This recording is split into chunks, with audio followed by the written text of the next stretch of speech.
నోట్ల రద్దుతో ప్రజలు పడుతున్న ఇబ్బందులు గమనిస్తున్న భారతీయ రిజర్వ్ బ్యాంక్ సమస్య పరిష్కారం దిశగా పలు మార్గాలు అన్వేషిస్తోంది.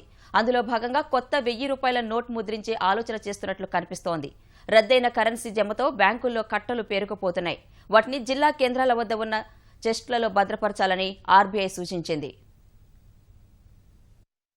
1000 పాత ₹500 నోట్ల రద్దుతో బ్యాంకుల్లో భారీగా నగదు జమైంది. ఈ 2 నోట్ల రూపంలో మార్కెట్లో 14,50,000 కోట్ల రూపాయలు చెలామణిలో ఉండేది. ఈ రద్దు నిర్ణయంతో బ్యాంకులకు చేరింది మాత్రం 8 లక్షల కోట్లు మాత్రమే. మిగిలిన సొమ్ము ఇంకా రావాల్సి ఉంది. కొత్త నోట్ల రూపేణా మార్కెట్లోకి 3.35 లక్షల కోట్లు విడుదల చేసినట్లు కేంద్రం ప్రకటిస్తోంది. ఈ లెక్క సరిచేసేందుకు 25,000 కోట్లను రోజు బ్యాంకులకు ఆర్బీఐ ఇస్తోంది. ఇలా చేస్తూ పోతే లెక్క సరిచేసేందుకు 45 రోజుల సమయం పడుతోంది. ఇది ఓ సమస్య అయితే ఇప్పటికే విడుదలైన 2000 నోటుకు చిల్లర సంపాదించడం ప్రజలకు మరో పెద్ద సమస్యగా మారింది. వీటన్నింటికీ పరిష్కార మార్గంగా సమస్యను వీలైనంత త్వరగా పరిష్కరించేందుకు 1000 నోట్లు ముద్రించేందుకు ఆర్బీఐ సన్నాహాలు చేస్తున్నట్లు తెలుస్తోంది.